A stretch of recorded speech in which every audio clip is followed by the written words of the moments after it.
Hi guys. तो आज मैं आपके लिए एक इतना इंटरेस्टिंग ड्रामा लेकर आई हूँ जो कि आपको बहुत पसंद आएगा।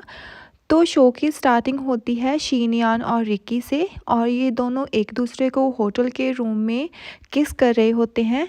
और सबसे अच्छी बात ये है कि ये एक दूसरे को बिल्कुल भी नहीं जानते कि ये कौन है, इवन दो एक दूसरे का नेम भी। तो नेक्स्ट मॉर्निंग जब शीनयान खड़ी होती है, उसे जैसे ही उसकी नींद खुलती है वो सोचती है कि वो यहाँ पर कैसे आई। और जैसे वो अपने कपड़ों की तरफ देखती है तो उसे पता चल जाता है कि उसने डिंग डोंग कर लिया। फिर वो सोचती है कि रात वो यहाँ पर कैसे आ गई। फिर उसे याद आता है कि वो अपने फ्रेंड्स के साथ पार्टी कर रही थी, और पार्टी के बाद वो उसने काफ़ी वहाँ पर ड्रिंक कर ली थी, और फिर वो कॉरिडोर में नाच रही थी, होटल के कॉरिडोर में। वहीं पर वो मिलती है रिक्की से, जो रिक्की भी काफ़ी ड्रंक था। और वो दोनों एक दूसरे को चिपक जाते हैं और पैशनेटली एक दूसरे को किस करने लगते हैं। और उन दोनों को पता ही नहीं चलता कैसे वो दोनों को होटल के कॉरिडोर से होटल के रूम में पहुंच जाते हैं। यहाँ पर मैं आपको बता दूं कि जो रिक्की है वो बहुत बड़ी कंपनी का सीईओ है, और जो शीनयान है वो एक ऑर्डिनरी गर्ल है जिसका अभी अभी वीज़ा लगा है, और उसने आज ही जाना है बाहर। तो उसका स्टडी वीज़ा है। तो ये दोनों एक दूसरे के साथ यहाँ पर डिंग डोंग कर लेते हैं। और जब शीनयान को पता चलता है कि उसने गलती कर ली, फिर वो अपने कपड़े उठाकर वहाँ से भाग जाती है ताकि जो रिक्की है उसे पता ना चले वो किसके साथ था रात को। फिर उसके बाद जैसे ही रिक्की की नींद खुलती है ना, वो उठकर देखता है कि वहाँ पर एक ब्रेसलेट पड़ा हुआ होता है, और उस ब्रेसलेट में ना AN लिखा होता है। तो वो अपने असिस्टेंट को वहाँ पर बुलाता है और अपने असिस्टेंट को बोलता है कि इस ब्रेसलेट का मुझे पूरा पता करके दो, ये कहाँ से आया है और ये किसका है। तो उसका असिस्टेंट बोलता है कि ये ब्रेसलेट किसका है। तो वो बोलता है कि जितना तुमसे कहा गया उतना ही करो। फिर वो उसका असिस्टेंट काफ़ी फ़नी होता है, वो सोचता है कि हैं, एक औरत की आइटम, इसका मतलब सर को एलर्जी नहीं है औरतों से। फिर उसके बाद नेक्स्ट सीन आता है कि शीनियान चाइना वापस आ जाती है, वो भी एक 6 साल के बच्चे के साथ। और वो बच्चा काफ़ी क्यूट होता है, और ये वही बच्चा है जो कि रिक्की का बच्चा है। एंड वो इसका नाम है शियो। तो शियो अपनी मम्मी से पूछता है कि मैं अपने पापा से मिलूँगा, तो वो बोलती है कि नहीं बेटा, वो बिज़ी है ना। तो वहीं पर आ जाती है एन। वो उसके अपार्टमेंट में रह रही होती है, वो भी अपार्टमेंट है शीनयान का। तो वो बोलती है कि चलो मैं तुम्हें घर लेने ही आई हूँ। तो वो उस दोनों के साथ चली जाती है, और ये एन शीनयान की बेस्ट फ्रेंड है। फिर जो रिक्की का असिस्टेंट होता है ना, वो भागकर रिक्की के पास आता है कि जिसका वो ब्रेसलेट था ना, वहाँ अपार्टमेंट में कोई शिफ्ट हुआ है। आई थिंक वो ऑनर ही है उस ब्रेसलेट का। तो वो रिक्की भी ऐसे हो जाता है कि सच में वो लड़की वापस आ गई। एंड फिर उसके बाद जो एन होती है ना, वो शीनयान को एक और ब्रेसलेट दे देती है। वो बोलती है कि पहले तुमने घुमा दिया था, अब मत घुमा देना। वहीं दूसरी ओर शीनयान को मिलने के लिए जो रिक्की है वो उसके अपार्टमेंट में जाता है, पर उसे जैसे ही वो देखता है उसे याद नहीं आता। पर वो सोचता है कि ये लड़की तो मैंने कहीं देखी हुई होती है। तो फिर वो सोचता है कि नहीं नहीं, ऐसा नहीं हो सकता, ये वो लड़की तो नहीं हो सकती। फिर वो वहाँ से चला जाता है। और जैसे ही वो शीनयान के अपार्टमेंट में जाता है, वहाँ वो देखता है एन को। और जो रिक्की का असिस्टेंट होता है ना, वो एन से पूछता है कि ये ब्रेसलेट तुम्हारा है। फिर वहाँ पर एन झूठ बोल देती है कि हाँ, ये ब्रेसलेट मेरा है। और तभी वहाँ पर रिक्की उसे बोलता है कि 6 साल पहले जो भी हमारे बीच में हुआ, मैं उसकी रिस्पॉन्सिबिलिटी लेने के लिए तैयार हूँ। अगर तुम मेरे घर पे शादी कर कर आना चाहती हो तो मैं उसकी भी रिस्पॉन्सिबिलिटी लेने के लिए तैयार हूँ। अगर तुम्हें कुछ पैसे चाहिए तो मैं तुम्हारा पूरी सारी उम्र खर्चा उठाने के लिए भी रेडी हूँ। तो फिर वो बोल देती है कि ठीक है, इट्स ओके। फिर वो अपना कार्ड दे देता है और वहाँ से चला जाता है। और वहीं पर शीनयान आ जाती है। वो फिर एन से पूछती है कि तुम्हारा कोई बॉयफ्रेंड है। फिर वो बोलती है कि हाँ, मेरा बॉयफ्रेंड है। फिर वो जैसे किचन में जाते हैं ना, तो वो शीनयान से पूछती है कि तुम्हें याद है कि तुम 6 साल पहले किसके साथ थी, और उसकी शक्ल तुम्हें याद है। इससे पहले शियो सुने, वो शियो को बोल देती है कि तुम प्लीज़ अपने रूम में जाओ और रूम में जाकर खेलो। फिर वो बोलता है ओके मम्मा। फिर वो वहाँ से चला जाता है, और शीनयान उसे बोलती है कि नहीं, मुझे नहीं याद वो कौन था, और मैंने काफ़ी ड्रिंक की हुई थी तो मुझे उसकी शक्ल नहीं याद।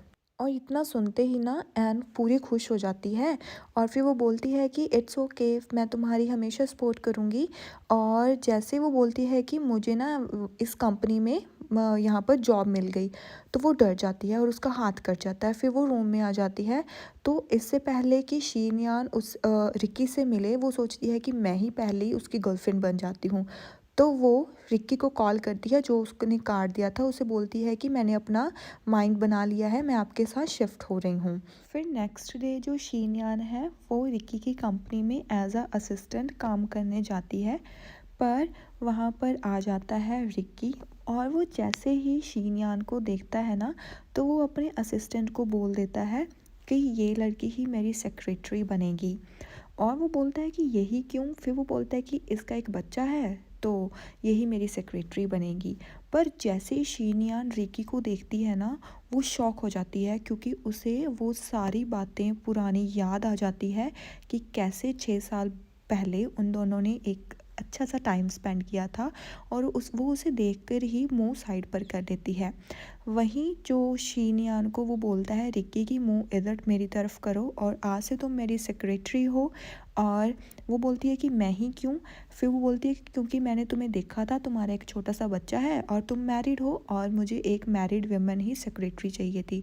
फिर वो बोलती है कि ठीक है, पर फिर वो बोलता है कि मैं तुम्हें 2 लाख दूंगा और पर मंथ। फिर वो बहुत खुश हो जाती है। फिर वो बोलती है कि ठीक है। फिर वो बोलता है कि ठीक है, तुम आज से ही मेरी सेक्रेटरी का काम करोगी। फिर वो बोलती है कि आज ही? फिर वो बोलता है कि हाँ, अभी से ही। तो वो शॉक हो जाती है थोड़ा, फिर बोलती है ठीक है। वहीं दूसरा सीन आता है कि जो एन है वो शिफ्ट हो जाती है रिकी के मेंशन में। जैसे वो रिकी के मेंशन में जाती है ना, वो देखकर शॉक हो जाती है, इतना बड़ा बंगलो और इतनी सारी मेड्स। जैसे वो वहाँ पर जाती हैं तो मेड्स उसे ग्रीट करती हैं, और ये सब देखकर उसके मन में और लालच आ जाता है कि कैसे वो रिकी को फंसाए। वहीं दूसरी ओर रिकी ना शीनयान को लेकर एक पार्टी में जाता है, जहाँ पर शेयर होल्डर्स होते हैं और उनकी मीटिंग होती है। तो जो शेयर होल्डर्स होते हैं ना, वो रिकी को काफ़ी ड्रिंक करवा देते हैं, और जो रिकी है वो ड्रंक हो जाता है। और उसमें से एक शेयर होल्डर ना शीनयान के साथ बदतमीज़ी करने लग जाता है, उसे इनअप्रोप्रिएटली टच करने लगता है। तो शीनयान उन्हें मना भी करती है, पर वो नहीं सुनता। वहीं पर जो रिकी है ना, उसे गुस्सा आ जाता है और वो शेयर होल्डर का हाथ पकड़ लेता है और ज़ोर से हाथ मारता है टेबल पर, और उसे बोलता है कि मैंने ड्रिंक ही की है, अंधा नहीं हूँ। अगर मेरी सेक्रेटरी के साथ कोई भी बदतमीज़ी कोशिश की ना, मैं जान से मार डालूँगा तुम दोनों को। फिर वहाँ पर वो दोनों शेयर होल्डर्स होते हैं ना, वो डर जाते हैं, और वो फिर से बोलता है कि अगर मैंने तुम्हें इसके आसपास भी देख लिया तो तुम्हारा क्या हाल होता है तुम ही जानोगे। फिर वो इतना बोलकर वो सारे जो शेयर होल्डर्स थे उनको भगा देता है, और उसके बाद वो आ जाता है शीनयान के साथ बाहर। फिर वो बोलता है कि तुमने उन्हें मना क्यों नहीं किया कि वो तुम्हें इनअप्रोप्रिएटली छू रहे थे? तो वो बोलती है कि वो आपके शेयर होल्डर थे। फिर वो बोलता है कि नहीं, तुम्हारी इज्जत से ज़्यादा मुझे कोई भी मीटिंग और कोई भी कंपनी ज़्यादा ज़रूरी नहीं है। वहीं पर आ जाता है शियाओ, और जैसे ही वो रिकी को देखता है ना, वो ज़ोर से बोलता है कि ये मेरे डैडी हैं क्या? फिर वो भागकर उसे हग कर लेता है और बोलता है कि डैडी डैडी, मैंने आपको बहुत मिस किया। फिर वो बोलता है कि मैंने आपको ढूंढ ही लिया। फिर वो बोलता है कि नहीं बेटा, मैं आपका डैडी नहीं हूँ। पर वो उसे कॉन्टिन्यूसली देखता रहता है। वहीं शीनयान उसे पकड़ लेती है, फिर उसे समझाती है कि बेटा, ये तुम्हारे डैडी नहीं हैं, ये मेरे बॉस हैं। फिर तभी रिकी को वॉमिट हो जाती है, और वो वॉमिट करने के लिए साइड पे चला जाता है, और शीनयान उसका फेस क्लीन करती है टिश्यू पेपर के साथ। और वहीं पर जो शियाओ होता है ना, वो भागकर घर जाता है और एक वाटर बॉटल वहाँ पर लेकर आता है, और अपनी मॉम को बोलता है कि मॉम, ये डैडी को दे दो। फिर वो बोलती है कि बेटा, ये तुम्हारे डैडी नहीं हैं, ये मेरे बॉस हैं। फिर वो उसे पानी पिलाती है और फिर उसको घर छोड़ने के लिए जाने ही लगती है। तभी जो रिक्की है ना, वो उसके ब्रेसलेट देख लेता है। तो वो देखता है कि उसके हाथ में वही सेम ब्रेसलेट है। फिर वो बोलता है कि ये ब्रेसलेट तुम्हारे पास कैसे आया? फिर वहाँ पर क्यूटली शियाओ देख रहा होता है। फिर वो बोलती है कि नहीं नहीं, ये तो आम सा ब्रेसलेट है और ये तो कॉमन ब्रेसलेट है। फिर वो सोचता है कि ये मैं क्या कर रहा हूँ, मैं नशे में हूँ और मुझे ये सब नहीं करना चाहिए। फिर वो उसे बोलता है कि ठीक है, तुम मुझे घर लेकर चलो। फिर जो शीनयान है ना वो अपने बेटे को बोलती है कि शियाओ मेरी हेल्प करो, हमें ने गाड़ी में लेके जाना है। तो वो उसे गाड़ी में डालते हैं, फिर उसे उसके घर छोड़ने जाते हैं। वहीं दूसरी ओर एन वेट कर रही है अब रिक्की का उसके घर में, और ना अच्छे से रेडी हो रही होती है कि रिक्की जैसे घर आएगा वो उसके साथ टाइम स्पेंड करेगी। वहीं पर उसे पता लगता है कि घर पे ना कोई आया है, तो जैसे ही वो देखने जाती है तो वो देखती है कि शीनयान के साथ है रिक्की, और वो उसे देखकर छुप जाती है। वहीं पर रिक्की शीनयान को सोफ़े पर घेर लेता है और उसे ना कॉन्टिन्यूसली किस करने लग जाता है, और इतनी ज़ोर से किस करने लगता है कि उसे याद आने लगता है कि शायद यही वो लड़की थी। पर जैसे ही रिक्की उसे किस करता है ना तो शीनयान उसे धक्का देती है और खड़ी हो जाती है, और वो सोचती है कि कहीं इसको वो वाली बातें याद ना आ जाए कि ये 6 साल पहले मेरे साथ था, और वो डर कर वहाँ से भाग जाती है। और ये बात देखकर ना जो एन है ना उसे काफ़ी गुस्सा आता है, और दूसरी तरफ रिक्की वहीं पर सो जाता है। तो यहाँ पर शियाओ ना अपनी माँ को बता रहा होता है कि मम्मा एन आंटी ना आज किसी बड़ी सी गाड़ी में बैठकर चली गई। फिर वो बोलता है कि मैंने उन्हें बोला कि मेरे पास रुक जाओ, वो मेरे पास भी नहीं रुकी और किसी बड़ी गाड़ी में बैठकर चली गई। फिर वो बोलती है कि आप सच कह रहे हो? वो बोलता है कि हाँ माँ मैं सच कह रहा हूँ। फिर वो बोलती है कि मैं कॉल करके पूछती हूँ। तो जैसे वो ना उसे कॉल करती है एन को, वो बोलती है कि तुम कहाँ हो, और शियानाओ को भी तुम घर छोड़ गई और शियाओ को तुम साथ ले जाती। फिर वो बोलती है कि वो तुम्हारा बच्चा है, तुम ही संभालो, और मेरा बॉयफ्रेंड है, मैं तुमसे पूछकर कोई भी काम नहीं कर सकती, मैं भी अडल्ट हूँ। और वो इतना बोलकर उसका फ़ोन कट कर देती है। फिर जो शीनैन है ना वो सोचती है कि इसे क्या हो गया, अब ये क्यों गुस्सा कर रही है। फिर वहीं पर एन जाती है रिक्की के पास और उसके कपड़े खोलने लगती है, पर तभी रिक्की उठ जाता है और उसे ज़ोरदार धक्का दे देता है, और जिससे वो नीचे गिर जाती है। तो वो बोलता है कि तुम क्या कर रही थी? फिर वो बोलती है कि तुमने काफ़ी दारू पी रखी थी, तो मैं हेल्प कर रही थी तुम्हें चेंज करने के लिए। फिर वो बोलता है कि नहीं तुम्हारी ज़रूरत नहीं है, मैं खुद चेंज कर लूँगा। फिर वो वहाँ से खड़ा होकर चला जाता है। और फिर ना गाइस एन को इतना ज़्यादा गुस्सा आता है, वो सोचती है कि शीनयान का कुछ ना कुछ करना पड़ेगा। फिर नेक्स्ट टाइम एक सीन आता है कि जिसमें ना शियाओ को बहुत ज़्यादा फीवर होता है, और वो उसे अकेला भी घर पे नहीं छोड़ सकती शीनयान। तो वो शियाओ से बोलता है कि मम्मा आप चले जाओ काम पे, मैं अपना ध्यान खुद रख लूँगा। पर वो उसे कंपनी में साथ ले जाती है, और वहीं पर जो रिकी की मैनेजर होती है ना वो उसके साथ बदतमीज़ी करने लग जाती हैं और बोलती है कि इसे घर छोड़ के आओ। फिर वो शियाओ होता है, वो बोलता है कि मैम मैं कोई भी यहाँ पर गलती नहीं करूँगा, ना ही मैं कोई शरारत करूँगा। वहीं पर आ जाता है रिक्की, और वो अपनी मैनेजर को बोलता है कि कोई बात नहीं, ये मेरी सेक्रेटरी है और यहाँ पर ये बच्चा अपना लेकर आ सकती है। और ये बात सुनकर शिनान काफ़ी खुश हो जाती है और वो ज़ोर ज़ोर से उसे थैंक यू बोलने लगती है। फिर उसके बाद ना शियाओ जाता है वहाँ पर रिक्की के पास, और उसे बोलता है कि अंकल क्या आप मेरे डैडी बनोगे? तो ये बात सुनकर ना उसकी कॉफ़ी उसके ऊपर गिर जाती है, और शीनियान भागकर उसके पास जाती है, उसे बोलती है कि आई एम सो सॉरी, ये थोड़ी बकवास करता रहता है। फिर उसे वहाँ से ले जाती है। फिर वो उसे समझाती है कि बेटा तुम ऐसे नहीं बोल सकते, वो मेरे बॉस है और मेरी जॉब चली जाएगी अगर तुमने उसे पापा बोला। फिर वो जाकर रिकी को बोलती है कि आई एम सो सॉरी, वो शियाओ को पता नहीं चला, एंड वो बच्चा है ना वो कुछ भी बोल देता है। पर वो जैसे ही शीनयान की तरफ देखता है ना उसे रात वाली बातें याद आने लग जाती हैं कि कैसे उसने शीनयान को किस किया था, और वो जल्दी से वहाँ से उठ जाता है और उस बात को टालने के लिए ना अपनी मैनेजर को बुलाता है और उसे बोलता है कि जो घर पे मिस है ना उसके लिए ये ब्रेसलेट लेना है या फिर नेकलेस ले लो, ये लो मेरा कार्ड। फिर ये बात सुनकर ना शीनियर काफ़ी शॉक हो जाती है। फिर वो बाहर जाकर पूछती है कि क्या रिकी सर एंगेज्ड हैं या फिर उनकी शादी हुई होती है। तो फिर वो लड़कियां उन्हें बताती हैं कि नहीं उसकी एक गर्लफ्रेंड है। फिर वो सोचती है कि उसकी एक गर्लफ्रेंड है फिर भी उसने मुझे किस किया धक्के से, अब देखना मैं इसके साथ क्या करती हूँ, और वो काफ़ी जेलस हो जाती है। फिर नेक्स्ट सीन आता है, शियाओ ना रिकी को बोलता है कि मुझे ना सुसु करने जाना है। तो फिर वो बोलता है कि ठीक है चलो मैं तुम्हें लेकर चलता हूँ। और जैसे ही वो कंपनी में दोनों जाते हैं ना तो कंपनी में बातें होने लग जाती हैं कि ये दोनों तो ना ऐसे फादर सन लग रहे हैं। तो वहाँ पर सब लोग उन्हें देख रहे होते हैं कि ये कितने क्यूट लग रहे हैं साथ में। पर वहाँ पर कोई फ्लावर लेकर आ रहा होता है और दोनों एक साथ छींक मारते हैं। फिर जो शियाओ है ना वो पूछता है कि अंकल आपको भी फ्लावर से एलर्जी है? तो वो बोलता है कि हाँ मुझे भी, और तुम्हें भी है? वो बोलती है कि हाँ। फिर वहीं पर शीनयान आ जाती है भागकर और वहाँ वो पकड़ती है शियाओ को और वहाँ से ले जाती है।